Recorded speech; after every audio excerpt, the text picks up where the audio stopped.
Hello ನಮಸ್ಕಾರ, ನೀವು ನೋಡ್ತಾ ಇದ್ದೀರಾ ನ್ಯೂಸ್ ಫಸ್ಟ್. ನಾನು ರಕ್ಷತ್ ಶೆಟ್ಟಿ. ಈಗ ಹೆಡ್ಲೈನ್ಸ್.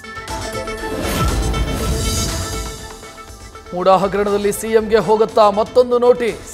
ಈ ಹಿಂದೆ ಕೊಟ್ಟಿದ್ದ ನೋಟಿಸ್ಗೆ ಸರ್ಕಾರದ ಉತ್ತರ ಸಮರ್ಪಕವಾಗಿಲ್ಲ. ಸಿದ್ದರಾಮಯ್ಯಗೆ ಎರಡನೇ ಬಾರಿ ನೋಟಿಸ್ ಕೊಡಲು ಮುಂದಾಗಿದ್ದಾರಂತೆ ರಾಜ್ಯಪಾಲರು.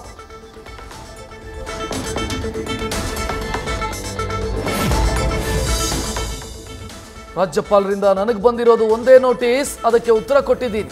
ಕಾನೂನಾತ್ಮಕವಾಗಿ ನನ್ನ ತಪ್ಪಿಲ್ಲ ಅಂತ ಗವರ್ನರ್ ಕನ್ವಿನ್ಸ್ ಆಗೋ ವಿಶ್ವಾಸ ಇದೆ. ಎರಡನೇ ನೋಟಿಸ್ ಬಗ್ಗೆ ಸಿಎಂ ಸಿದ್ದರಾಮಯ್ಯ ಪ್ರತಿಕ್ರಿಯೆ.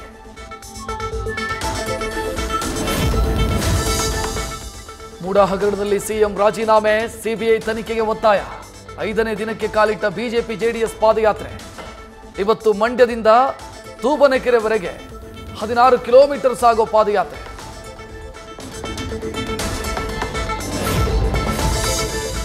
ಮೈಸೂರು ಚಲೋ ಪಾದಯಾತ್ರೆ ಸಕ್ಸಸ್ಗೆ big plan. BS Yediyurappa, H D ಕುಮಾರಸ್ವಾಮಿಯಿಂದ ತಂತ್ರ. ಕೊನೆಯ ದಿನ 3 ಲಕ್ಷಕ್ಕೂ ಅಧಿಕ ಕಾರ್ಯಕರ್ತರನ್ನ ಸೇರಿಸುವಂತೆ ಸೂಚನೆ.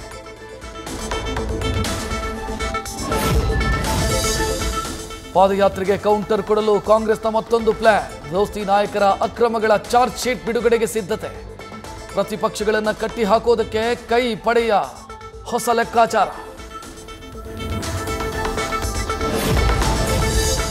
2014ರಲ್ಲಿ ನಾನು ಸಿಎಂ ಆಗಿದ್ದಾಗ ಹೆಂಡತಿ ಅರ್ಜಿ ಹಾಕಿದ್ಲು. 1 ಗುಂಟೆ ಜಾಗ ಕೂಡ ಕೊಡಬೇಡಿ ಅಂತ ಹೇಳಿದ್ದೆ. 2021ರಲ್ಲಿ ಬಿಜೆಪಿ ಸರ್ಕಾರ ಇದ್ದಾಗ ಬದಲಿ ನಿವೇಶನ ಕೊಟ್ಟಿದ್ದಾರೆ. ಮೈಸೂರಲ್ಲಿ ಮೂಡಾ ಹಗರಣ ಆರೋಪದ ಬಗ್ಗೆ ಸಿಎಂ ಸ್ಪಷ್ಟನೆ.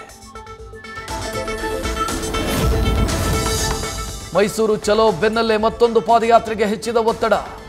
ವಾಲ್ಮೀಕಿ ಹಗರಣದ ವಿರುದ್ಧ ಬಳ್ಳಾರಿ ಚಲೋ ನಡೆಸೋದಕ್ಕೆ ಬೇಡಿಕೆ. ನೇರವಾಗಿ ಹೈಕಮಾಂಡ್ಗೆ ಮನವಿ ಸಲ್ಲಿಸಲು ಮುಂದಾದ ಬಿಜೆಪಿಯ ವಾಲ್ಮೀಕಿ ನಾಯಕರು.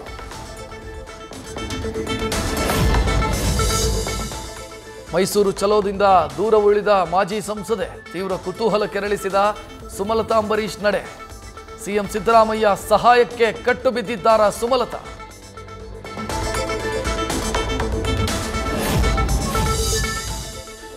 ಬೆಳಗಾವಿಯ ಸ್ನೇಹಂ ಟೆಕ್ಸೋಟೇಪ್ ಕಾರ್ಖಾನೆಯಲ್ಲಿ ಅಗ್ನಿ ದುರಂತ. ನಾಪತ್ತೆಯಾಗಿದ್ದ ಯಲ್ಲಪ್ಪ ಗುಂಡ್ಯಾಗೋಳ್ ಲಿಫ್ಟ್ನಲ್ಲಿ ಸಿಲುಕಿ ಸಾವು. 2 ಜೆಸಿಬಿ ಬಳಸಿ ಕಟ್ಟಡ ಡೆಮಾಲಿಷ್ ಮಾಡಿ ಮೃತದೇಹ ಪತ್ತೆ ಹಚ್ಚಿದ ಅಗ್ನಿಶಾಮಕ ಸಿಬ್ಬಂದಿ.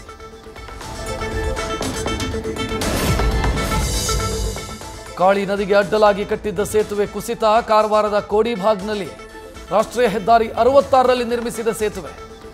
60 ವರ್ಷಗಳ ಹಳೆಯ ಸೇತುವೆಯ ಕೆಳಗೆ ಬಿದ್ದ ಟ್ರಕ್ ಚಾಲಕರನ್ನ ರಕ್ಷಿಸಿದ ಸಿಬ್ಬಂದಿ.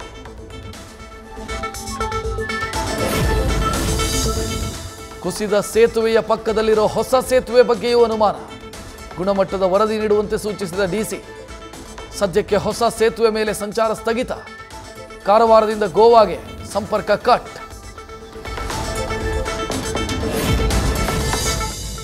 ಚಿಕ್ಕಮಗಳೂರಲ್ಲಿ ಮುಂದುವರೆದ ಮಳೆಯ ಅವಾಂತರ. ಅಜ್ಜಂಪುರದ ಗುಡ್ಡದಹಳ್ಳಿ ಗ್ರಾಮದಲ್ಲಿ ಕುಸಿದು ಬಿದ್ದ ಮನೆ. ಶಬ್ದ ಬರ್ತಾ ಇದ್ದಂತೆ ಮನೆಯಿಂದ ಓಡಿ ಬಂದು ಜೀವ ಉಳಿಸಿಕೊಂಡ ಕುಟುಂಬಸ್ಥರು.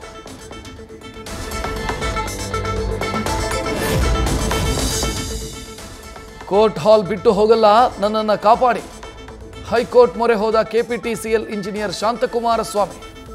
ಸಾಗರ ಶಾಸಕ ಬೇಳೂರು ಗೋಪಾಲಕೃಷ್ಣ. ಡಿವೈಎಸ್ಪಿಯಿಂದ ರಕ್ಷಣೆಗೆ ಮನವಿ. ಹೈಕೋರ್ಟ್ ಪೀಠದಿಂದ ಅಧಿಕಾರಿಗೆ ಎಚ್ಚರಿಕೆ.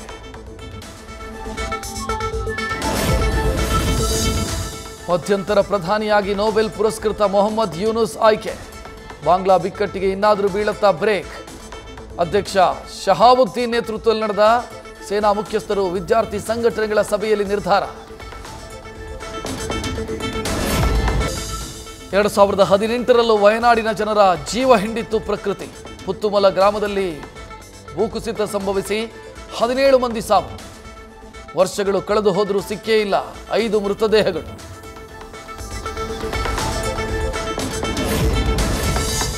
ವಯನಾಡಲ್ಲಿ ಜಿಯೋಗ್ರಾಫಿಕಲ್ ಸ್ಯಾಟಲೈಟ್ ಸರ್ವೆಗೆ ಮುಂದಾದ ಇಸ್ರೋ.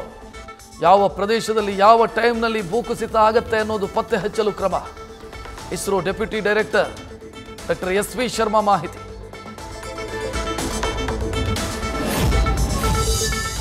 ತಾಯ್ನಾಡಿಗೆ ಬಂದಿಳಿದ ಮನು ಭಾಕರ್. ಪ್ಯಾರಿಸ್ ಒಲಿಂಪಿಕ್ಸ್ನಲ್ಲಿ ಡಬಲ್ ಕಂಚು ಗೆದ್ದಿದ್ದ ಭಾರತದ ಶೂಟರ್.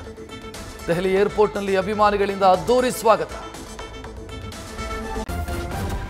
ನ್ಯೂಸ್ ಫಸ್ಟ್ ನಿರ್ಭೀತಿಯಿಂದ ನಿಮ್ಮ ಪರವಾಗಿ.